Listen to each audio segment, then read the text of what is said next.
поселке Глинищево, что в Челябинской области, жизнь текла своим чередом. Шахтеры, занятые трудным и опасным делом, нехотя покидали свои уютные дома, чтобы отправиться на смену, где каждый день подразумевал риск, мужество и, иногда, неимоверную радость от удачно выполненной работы. В этом небольшом поселке никогда не происходило ничего необычного до того судьбоносного дня, когда едва ли непривычным шумом забойных машин был всполошен мир шахтеров. Одним из рабочих, трудившихся под землей, был Сергей. У него была семья, маленький сын, которого он безумно любил, и мечта о новом доме, где они смогут жить без страха за завтрашний день. Каково же было его удивление, когда во время очередной смены он и его коллеги наткнулись на странный саркофаг, сделанный из камня. Сергей никогда не видел подобного. Он был не просто большим, он выглядел древним, будто его создали заведомо другим, более могущественным народом. Длина находки составила 2,5 метра. Сначала шахтеры подумали, что это может быть древняя артефактура, возможно, даже усыпальница. Шум и смятение охватили бригаду. Когда саркофаг подняли на поверхность, к месту находки собрались прораб и другие рабочие, все с нетерпением ждали, что же ждет их внутри. В этот момент все присутствующие обомлели. В гробу лежала высокая женщина, казавшаяся покойной, но при этом выглядевшая удивительно живой. В ее чертах не было ни следа смерти, лишь покой и таинственное обаяние. Она была одета в легкое платье, а ее волосы, русые с золотистым оттенком, спадали на плечи и обрамляли лицо. У нее были большие лазурные глаза с широко распахнутыми веками, которые, казалось, смотрели прямо в душу каждого, кто осмелился взглянуть на нее. Женщина находилась в жидкости розоватого оттенка, и это еще больше усиливало ощущение нереальности происходящего. Все, кто видел ее, были поражены красотой ее лица. Хватило 1 секунды, чтобы понять, что это великолепие было чем-то совершенно особенным. Шахтеры смущались и искали объяснения, но как можно объяснить то, что не вписывалось в привычный порядок вещей? Прошло 15 часов, и находка привлекла внимание практически всех жителей поселка. Каждый из них хотел хоть на мгновение заглянуть в гроб и увидеть это чудо. Загадочная женщина стала центром внимания. Ее облик принял характер местной легенды, которая вскоре разлетелась по округе. Местные жители твердили, что, несмотря на то, что женщина, казалось, была мертвой, у них складывалось впечатление, что она просто спит. «Она красива, будто сошла с картины», — шептали между собой соседи, а пожилые женщины вспоминали о сказаниях предков, в которых упоминались духи и души, говорящие о жизни после смерти. Но вскоре о найденном саркофаге узнали местные власти. На место обнаружения прибыли военные, полиция и пожарные, ставшие свидетелями ощущения надвигающейся опасности. Население Глинищева немедленно предупредили о необходимости покинуть место находки. Гроб, который не более чем несколько часов назад казался чудом, теперь стал объектом подозрения и некой угрозы, которую нужно было изолировать. После того, как зеваки были разогнаны, органы власти провели полное оцепление территории. Научные работники и медики из администрации записали в список тех, кто должен пройти карантин. Все, кто дотрагивался до саркофага или находился в непосредственной близости к нему, включая Сергея, подлежали тщательному обследованию. Страх овладел жителями поселка. Слухи начали расползаться, и каждый предполагал, что же на самом деле скрывает этот таинственный каменный ящик. Спустя несколько дней саркофаг был отправлен в город Санкт-Петербург, где его ожидали ученые, специализирующиеся на биологии и археологии. Сообщения о находке молниеносно разлетелись по стране, и вскоре это стало предметом обсуждения на телевидении. Упоминания о древней женщине из Глинищева привлекли внимание общественности и научного сообщества. Команда ученых, собранная специально для изучения этой находки, включала в себя генетиков, историков и антропологов. По их первичным анализам, женщине, лежавшей внутри саркофага, предположительно было около 800 миллионов лет. Этот вывод шокировал мир. В течение всей истории человечества утверждалось, что человек разумный обитал на планете не более чем 200–300 тысяч лет.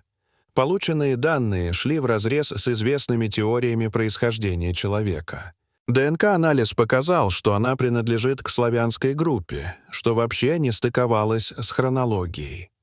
Как мог житель этого региона существовать так давно, до появления динозавров? Ученые были в замешательстве. Что же они нашли? Возможно, это была ошибка в расчетах, крайне неопределенные результаты тестов или загадка, скрывающаяся в недрах нашей планеты. Исследования продолжались, и общество было в ожидании. Научные деятели терзали себя вопросами о том, что на самом деле произошло в Глинищеве и каковы были истинные корни этой женщины. Тем временем в поселке царило смятение, и страх перед неизвестным вновь охватил сердца людей. Сергей, один из тех, кто первым нашел саркофаг, догадывался, что, скорее всего, он не единственный здесь, кому это казалось странным. В связи с тревожной обстановкой жители начали терять надежду на нормальную жизнь, и только крепкая дружба и единство помогали находить выход из стрессовых ситуаций. Срываясь с цепей, слухи о древней женщине множились. Может быть, она спит, ожидая, когда придет ее время, или она нечто большее, чем просто человек. Может быть, она стала жертвой какой-то древней магии. Пересказывали в своих домах, пытаясь найти объяснение странному явлению и находя утешение в рассказах предков.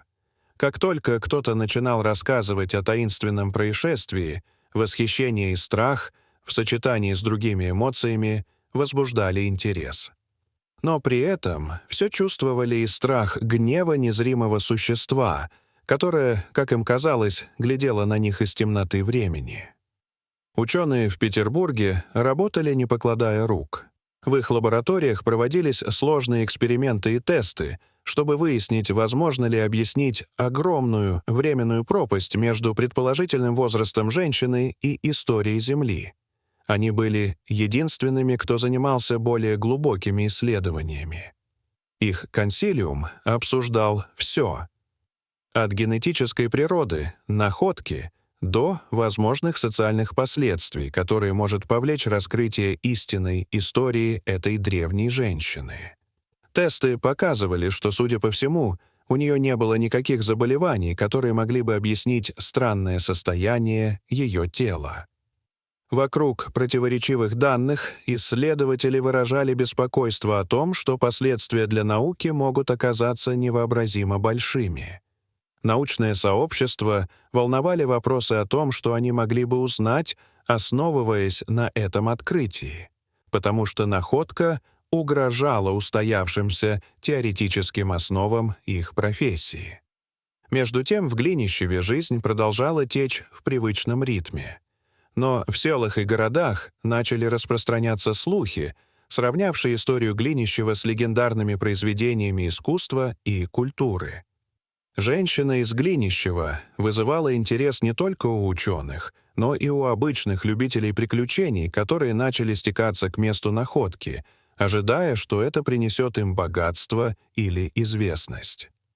Недалеко от поселка власти были вынуждены принимать дополнительные меры, чтобы сдержать поток людей, желающих увидеть находку своими глазами. Они установили информационные щиты с предупреждениями о том, что проход к месту находки полностью закрыт. Укрепили охрану и выставили посты, чтобы контролировать поток тех, кто решил вторгнуться на запрещенную территорию. Сергей нервно прислушивался к обсуждениям. Какой импульс дала эта находка? Стали ли они частью чего-то большего, чем можно было представить? Глядя на темные горизонты, он чувствовал, как зреет в нем тревога. Но что бы это ни было, он знал, это все изменит. Это станет началом новой эры. В тот ненастный день, когда о находке узнали в стране, началась совершенно новая глава не только в истории Глинищева, но и всего человечества. Тайны, таящиеся в саркофаге, оставили след не только в науке, но и в сознании простых людей, верящих в магию, силу и величие истории. Эта загадка, родившаяся в шахтерском краю, не просто окутала поселок легендами, но, возможно, стала основой глубоких исследований и размышлений о человечестве с новой перспективы.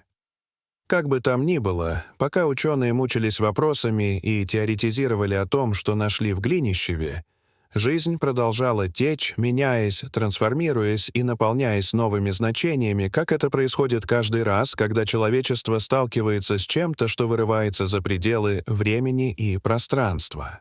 Дорогие зрители, что вы думаете об этой истории? Расскажите, пожалуйста, в комментариях. А если вам понравилось это видео, то ставьте лайк и подписывайтесь на наш канал. До свидания.